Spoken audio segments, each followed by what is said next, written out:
सभी प्यारे दोस्तों का बहुत बहुत स्वागत है शिवानी मैम हिंदी साहित्य क्लासेस में। कैसे हैं आप सभी। चलिए आज की क्लास में हम यूनिट 8 हिंदी नाटक से जो है मोस्ट इम्पॉर्टेंट एमसीक्यू सॉल्व करने वाले हैं। आज है प्रैक्टिस सेट 7। इसके पहले मैंने 6 प्रैक्टिस करा दिया है, जिसमें हम लोगों ने हिंदी उपन्यास और हिंदी कहानी से जो है प्रश्नों को सॉल्व किया हुआ है। जो भी विद्यार्थी उन क्लासेस को नहीं देखे हैं या तो उनके पास नोटिफिकेशन नहीं आया होगा तो टेलीग्राम आप लोग ज्वाइन कर लीजिएगा। टेलीग्राम पे जो है सभी क्लासेस के लिंक आपको मिल जाएंगे और पीडीएफ में मिल जाएंगे। अगर आपके पास कोई टॉपिक के पीडीएफ चाहिए तो आप लोग मुझे बता सकते हैं। मेरे पास अगर है तो मैं उसको सेंड कर दूँगी। पूरी तरह से जो है हेल्प करने के लिए मैं हमेशा तत्पर रहती हूँ आप लोगों के लिए। ठीक है, चलिए क्लास स्टार्ट करते हैं। आप लोग से निवेदन है कि क्लास को आप लोग शेयर कर दीजिएगा, और जो भी भाई बहन मेरे चैनल पे नए हैं उनसे निवेदन है कि चैनल को सब्सक्राइब कर लीजिएगा, और क्लासेस देख रहे हैं तो क्लास को लाइक ज़रूर कर दीजिएगा। आप लोगों की हेल्प की बहुत ज़रूरत है। ठीक है, तो प्लीज़ आप लोग थोड़ा हेल्प करिएगा मेरी। चलिए देखते हैं आज का पहला प्रश्न। पहला प्रश्न है, अंधा युग नाटक के संबंध में निम्नलिखित बातों में असत्य बताइए। अंधा युग नाटक के संबंध में जो है निम्नलिखित कथनों में असत्य बताना है। पहला ऑप्शन है, इस नाटक में केवल एक स्त्री पात्र है। ऑप्शन बी है, नाटक का आरंभ स्थापना अंधा युग से होता है। इस नाटक में केवल 6 अंक हैं। इस नाटक को गीत नाट्य की संज्ञा भी दी जाती है। वक्ता श्रोता कथा शैली में नाटक की रचना हुई है। असत्य बताना है इसमें। क्वेश्चन नंबर 1 का राइट आंसर क्या होगा।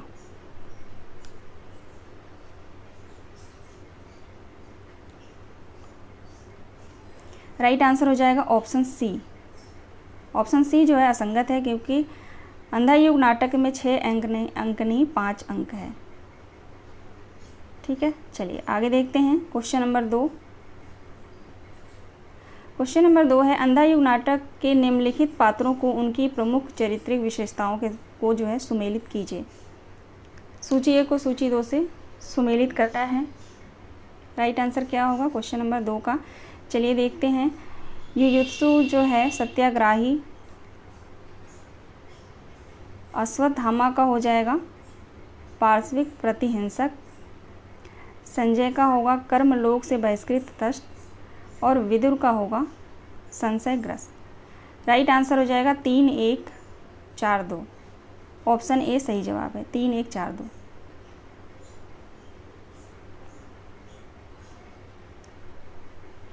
प्रश्न है, अंधा युग के अंकों को पहले से बाद के क्रम में लगाइए। अंधा युग नाटक के अंकों को पहले से बाद के क्रम में लगाइए।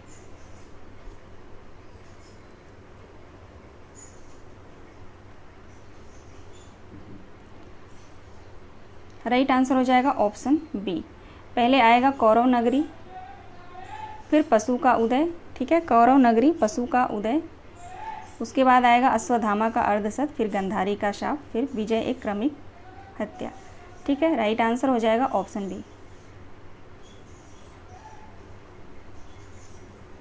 क्वेश्चन नंबर 4 देखेंगे। टुकड़े टुकड़े हो बिखर चुकी मर्यादा, उसको दोनों ही पक्षों ने तोड़ा है।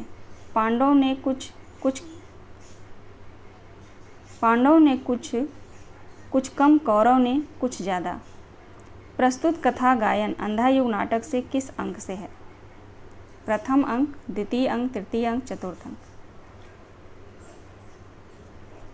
यह एक कथा गायन है, किस अंक से है। नाटक पूरा जो है 14 नाटक हैं। ठीक है, यूनिट 8 में टोटल जो है 14 नाटक हैं।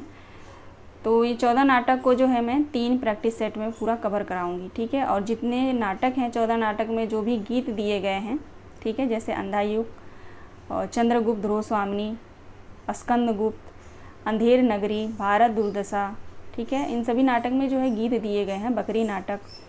तो उन गीतों को जो है मैं इन प्रैक्टिस सेट में मैं पूरा कवर करा दूंगी। आज के प्रैक्टिस सेट में तो नहीं है गीत, एक आध ही होंगे, लेकिन कल जो प्रैक्टिस होंगे या परसों उनमें जो है गीतों की संख्या होगी। यानी जितने भी गीत हैं उन गीतों को मैं प्रैक्टिस के माध्यम से करा दूंगी। ठीक है, चलिए राइट आंसर इसका हो जाएगा ऑप्शन ए, प्रथम अंक से है। 5वां प्रश्न है, अंधा युग नाटक के अंतराल शीर्षक का नाम क्या है। पूछा भी गया था इस बार, है ना, इस बार प्रश्न आया भी था। 5 अंक का नाम में जो है पंख पहिए और पट्टियाँ, प्रभु की मृत, पशु का उदय, ऐसे करके क्वेश्चन आया था अभी जो पेपर हुआ था 18 जून को। इसको आप लोग याद रखिएगा। क्वेश्चन नंबर 5 अंतराल हो जाएगा ऑप्शन बी, पंख पहिए और पट्टियाँ। ठीक है। क्वेश्चन नंबर 6 देखेंगे। महसूस करना ही महसूस नहीं होता और कुछ महसूस होना शुरू हुआ जब तो पहला मौका मिलते ही घर से चली गई। आधे अधूरे नाटक से यह संवाद किस पात्र का है? आधे अधूरे नाटक से यह संवाद किस पात्र का है? स्त्री का, लड़का, बड़ी लड़की, पुरुष 4। लड़का कौन, क्या नाम होता है? अशोक नाम होता है लड़का का, है ना, आधे अधूरे नाटक में। तो ये संवाद जो है लड़का का है। ठीक है। और किससे कहता है अगर पूछ लिया जाए तो बड़ी लड़की से कहता है। ठीक है, बड़ी लड़की से। राइट आंसर ऑप्शन बी होगा।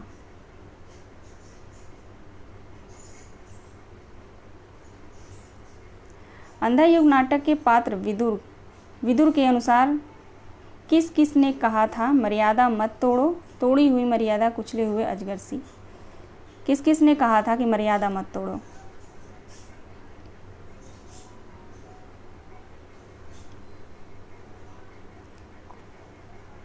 किसने कहा था? तो भीष्म ने कहा था, द्रोण ने कहा था और कृष्ण ने कहा था। तो A B C right answer हो जाएगा, ऑप्शन ए।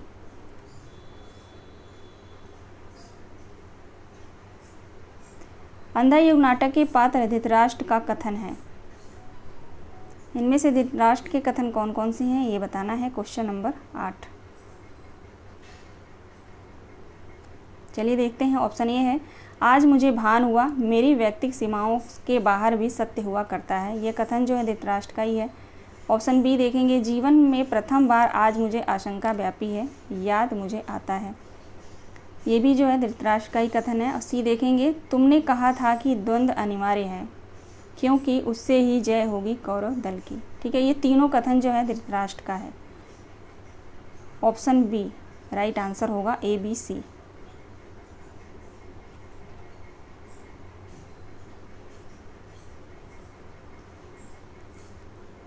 क्वेश्चन नंबर 9 देखेंगे।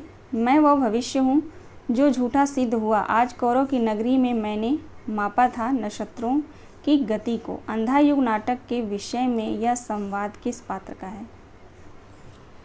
मैं वो भविष्य हूँ, इतना भी याद रखेंगे ना, मैं वो भविष्य हूँ, तो ये कथन आएगा तो आप लोग जान जाएंगे।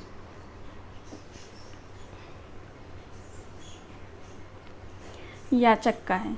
ठीक है। अच्छा, अंधा युग नाटक आप लोग पढ़ेंगे तो याचक का कथन आप लोग पढ़िएगा, सबसे अलग है इसके कथन। याचक का जो कथन है ना वो सबसे अलग है थोड़ा। ठीक है, आप लोग पढ़िएगा तो आप लोगों को खुद ही पता चलेगा।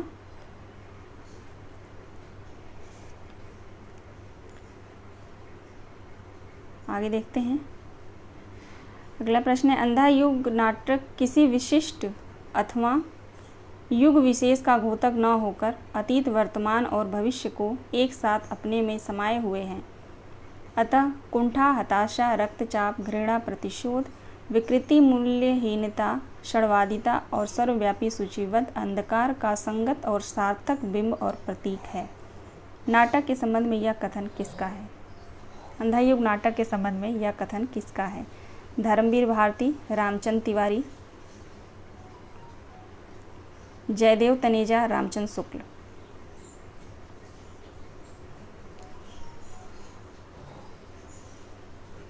ऑप्शन सी राइट आंसर हो जाएगा, जयदेव तनेजा का। ठीक है।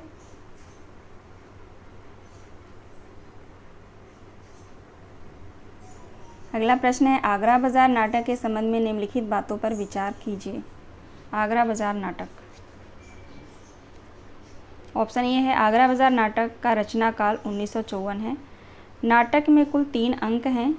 नाटक का स्थान किनारी बाजार का एक चौराहा है। रामादीन, कालू, ललमिनिया आदि नाटक के पात्र हैं। ऑप्शन ई है, नाटक के आरंभ में 2 फकीर शहर और आशो गाते हुए प्रवेश करते हैं। राइट आंसर क्या होगा?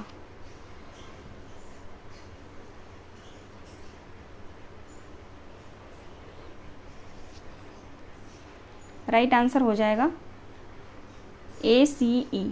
दूसरा जो है बिल्कुल राइट आंसर है। ठीक है, आगरा बाज़ार नाटक रचना काल 1954 सही है। इस आगरा बाज़ार नाटक में जो है 3 अंक नहीं हैं, 2 अंक हैं। ठीक, और सी भी सही है, नाटक का स्थान किनारी बाज़ार का एक चौराहा है, बिल्कुल। डी ऑप्शन गलत है, ई ऑप्शन सही है। नाटक के आरंभ में 2 फ़कीर शहर और आशोभ जो है गाते हुए प्रवेश करते हैं। ठीक है, तो राइट आंसर दूसरा हो जाएगा, ACE। अब आप लोग बताइएगा, रामादीन कालू ललमिनिया किस नाटक के पात्र हैं? कमेंट करके आप लोग ज़रूर बताइएगा। चलिए आप क्वेश्चन नंबर 12 देखेंगे। चना ज़ोर गरम बाबू में लाया मज़ेदार चना ज़ोर गरम, आगरा शहर बड़ा गुलदस्ता, जिसमें बनता चला या खस्ता, पैसे वाले को है सस्ता, लड़का मार बगल में बसता, ले स्कूल का सीधा रास्ता। यह पंक्ति किस नाटक से है? यह पंक्ति किस नाटक से है? कुछ प्रश्न इसमें वही होंगे जो मैराथन क्लास में मैंने लिया था। ठीक है, तो इन प्रश्नों को आप लोग रिवीजन मैं करा रही हूँ ताकि भूले ना आप सभी। ठीक है, और कितना भी आप पढ़ेंगे तो प्रश्न तो वही आएंगे घूम फिर के, है ना। लेकिन मैं पूरी कोशिश करूँगी कि अगर कहीं से प्रश्न छूटा है नाटक से तो उन प्रश्नों को भी मैं लूँ 3 से 4 प्रैक्टिस सेट में। 12 का राइट आंसर बी हो जाएगा, आगरा बाज़ार से। इस प्रश्न को मैं बार बार इसलिए लेती हूँ कि वहाँ पे जब पेपर हम देने जाते हैं तो प्रेशर थोड़ा होता है, वहाँ पे थोड़ा क्या ज़्यादा ही होता है। तो चना ज़ोर गरम बाबू, ये तुरंत एक ही लाइन देख के आप लोग अंधेर नगरी ना लगा दें। ठीक है, तो आप लोग ध्यान रखिएगा, आगरा बाज़ार से है। पूरे लाइन को आप लोग ज़रूर पढ़ लेंगे। आगरा बाज़ार नाटक में आए पात्रों को पहले से बाद के क्रम में लगाइए।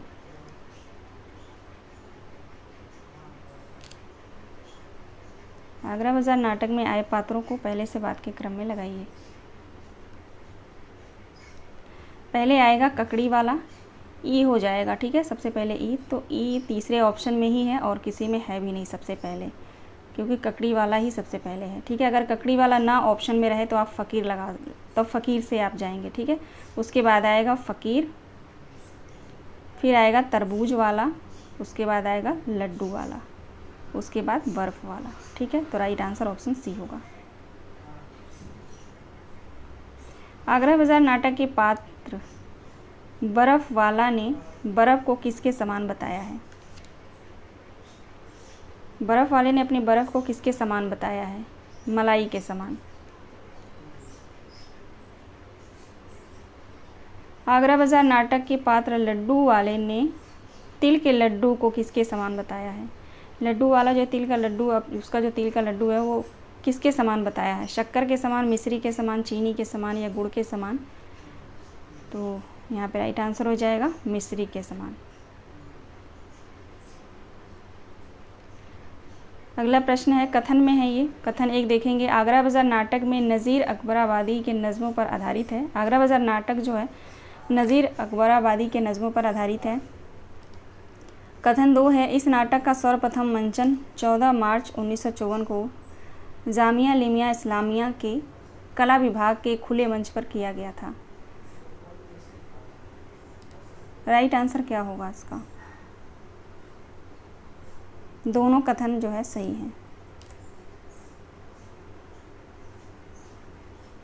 अगला प्रश्न है, बेदर्द सितमगर बेपरवाह बेअकल चंचल चटकीली सी, दिल सवाल सख्त कयामत, पत्थर सा और बातें नरम रसीली सी। आगरा बाज़ार नाटक में यह गीत किस पात्र का है? बेदर्द सितमगर, इतना याद रखिएगा। अगर ये गीत आया तो आप लोग जान जाएंगे। बेनज़ीर का।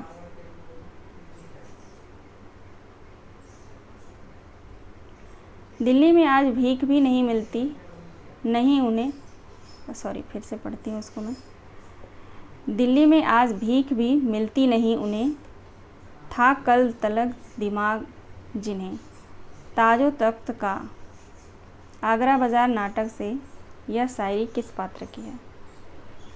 शायरी है ये। ठीक है, दिल्ली में आज भीख भी मिलती नहीं उन्हें, था कल तलक दिमाग जिन्हें, ताजो तख्त का। शायर का है? राइट आंसर ऑप्शन ए हो जाएगा। क्वेश्चन नंबर 19 देखेंगे। मैं तो अब उर्दू फारसी की किताबों से भर पाया, मैंने फ़ैसला किया है कि दिहाली से अंग्रेज़ी ज़बान में एक अखबार शाया करूँगा। आगरा बाज़ार नाटक में यह संवाद किस पात्र का है?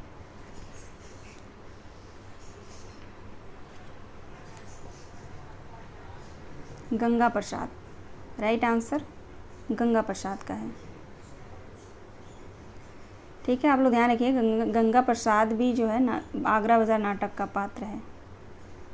अगला प्रश्न। बुढ़ापा इंसान का मिजाज तो नहीं बदल देता, पुरानी आदतें कैसे छूटेगी? जोर था तो खुद तैरते थे, अब अगले जन्म की याद और उन याद की हसरत लिए जमुना किनारे खींचे चले जाते हैं।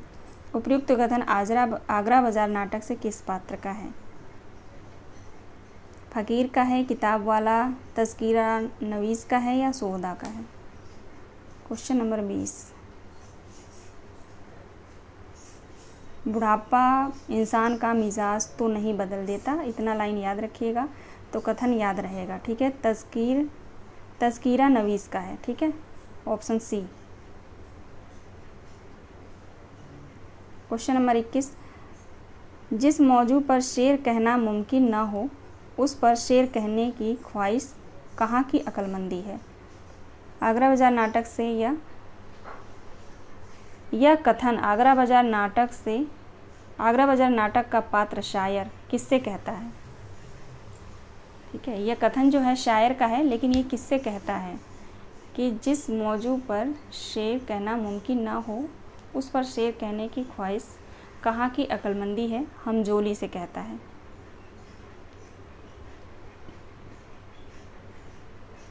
बकरी नाटक के संदर्भ में निम्नलिखित बातों पर विचार कीजिए। बकरी नाटक के संदर्भ में निम्नलिखित बातों पर विचार कीजिए। यह नाटक इब्राहिम अलका जी के साथ इस बातचीत के बाद लिया गया था कि हिंदी में आम आदमी के समसामयिक नाटक नहीं है। ऑप्शन बी है, इस नाटक में कुल 3 अंक हैं। ऑप्शन सी है, इसका प्रकाशन वर्ष 1974 है। डी है, इसमें आज़ादी के बाद भारतीय राजनीति के नैतिक मूल्यों के पतन तथा गांधीवादी मूल्यों के ह्रास का व्यंग्यात्मक चित्रण मिलता है। इस नाटक में कुल 9 दृश्य हैं। बी ऑप्शन गलत हो जाएगा, है ना, क्योंकि इस नाटक में जो है 2 अंक हैं और दोनों अंक में 3-3 दृश्य हैं।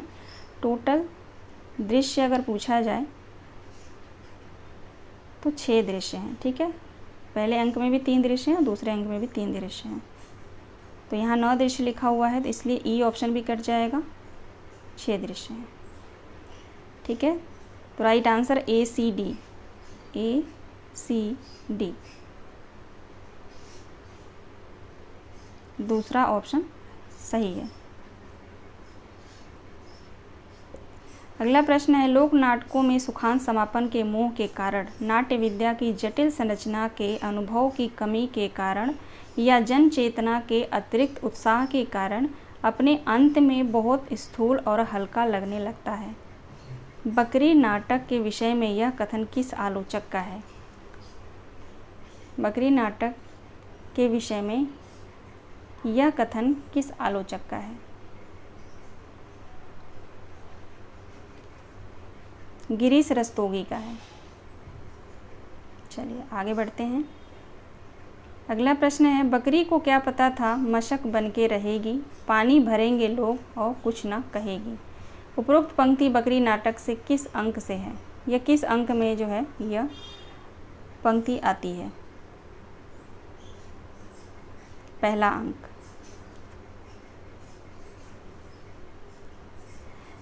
ये समझाने की बातें हैं न समझाने की, ये समझने की बातें हैं न समझाने की, उठो आवाज़ सुनो बकरी के मिमियाने की।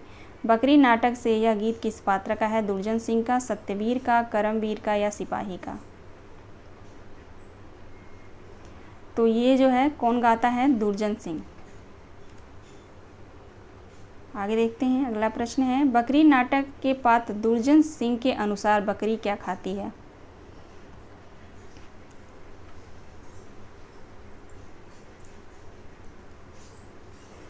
विवेक, बुद्धि और बहादुरी। विवेक, बुद्धि और बहादुरी खाती है। ठीक है, A B C right answer हो जाएगा ऑप्शन ए। बकरी नाटक के पात्र दुर्जन सिंह के अनुसार बकरी क्या देती है? क्या देती है बकरी? धन, प्रतिष्ठा और कुर्सी। धन, प्रतिष्ठा और कुर्सी। ठीक है, दूध नहीं देती, पद नहीं देती। पद पे कंफ्यूजन मत होना आप लोग। ठीक है, कुर्सी होगा। धन, प्रतिष्ठा, कुर्सी। A B E right answer. आगे चलते हैं, अगला प्रश्न है, सेवा यहाँ पर स्वार्थ है और स्वार्थ ही परमार्थ है। कोई किसी से है ना कम है, कोई किसी से ना कम है, देश के फूटे कर्म। उपरोक्त पंक्ति बकरी नाटक से नट किस दृश्य में गाता है? यह भी गीत है। ठीक है, नट द्वारा जो है गाया हुआ है, लेकिन ये किस अंक में गाता है? किस अंक के किस दृश्य में? ठीक है,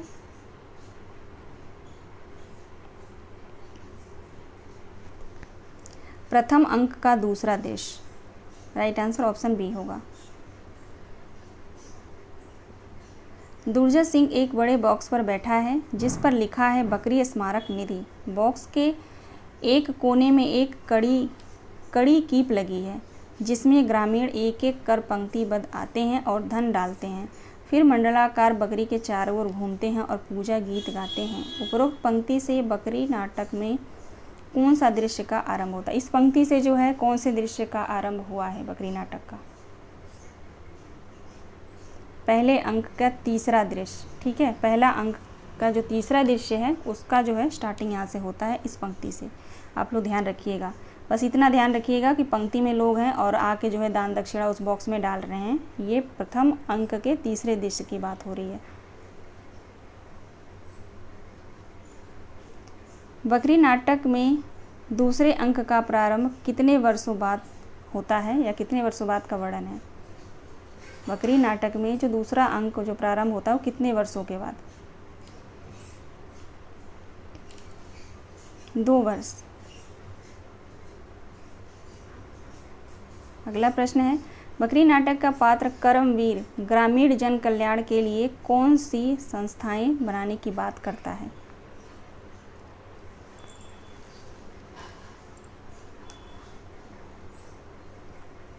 बकरी संघ सेवा, बकरी मिलन संघ और बकरी शांति प्रतिष्ठान।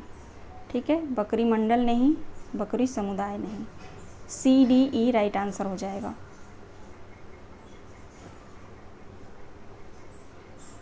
आगे बढ़ते हैं, अगला प्रश्न है, नीचे जो है 2 कथन दिए गए हैं, देखते हैं। पहला कथन, महाभोज नाटक सबसे पहले उपन्यास के रूप में 1979 में प्रकाशित हुआ था।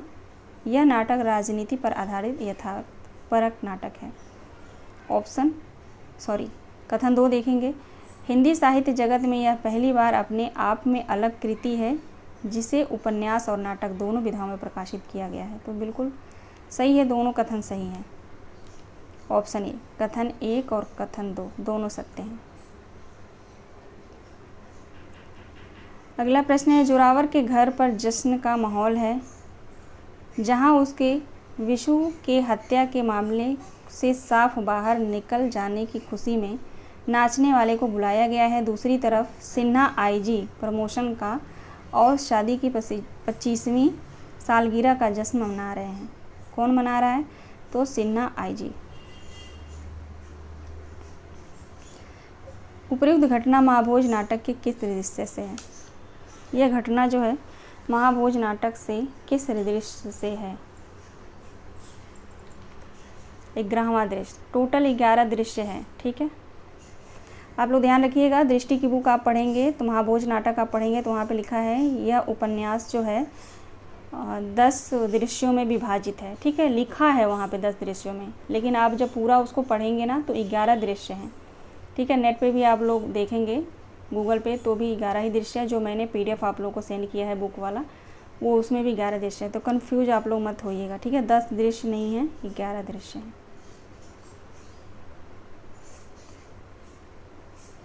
सूची 1 को सूची 2 से मिलान कीजिए। एक तरफ पात्र दिए गए हैं और एक तरफ जो है इनका चरित्र दिया गया है।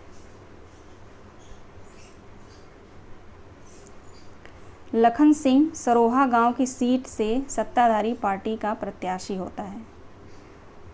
जोरावर स्थानीय बाहुबली दास साहब का सहयोगी है। विशेषर जो है हरिजनों का हमदर्द है और दास साहब जो है मुख्यमंत्री हैं। राइट आंसर हो जाएगा 4, 3, 1, 2 ऑप्शन ए।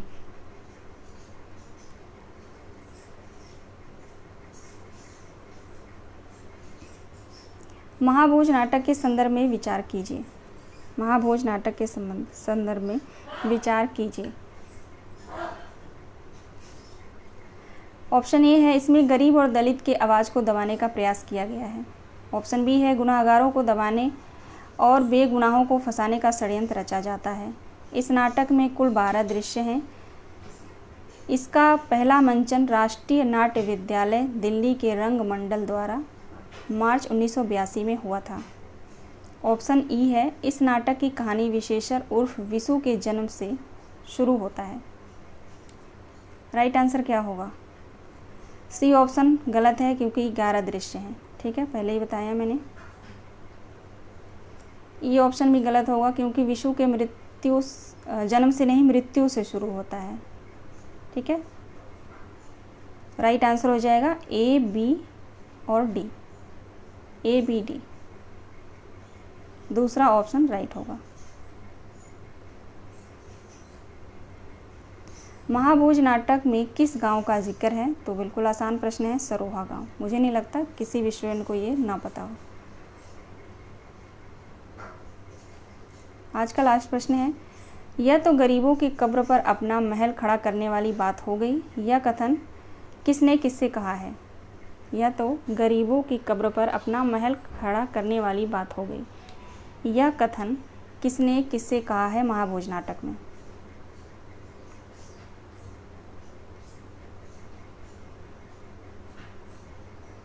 दास साहब ने दत्ता बाबू से। दास साहब ने दत्ता बाबू से। ठीक है, आज ये लास्ट प्रश्न था। टोटल 37 प्रश्न थे।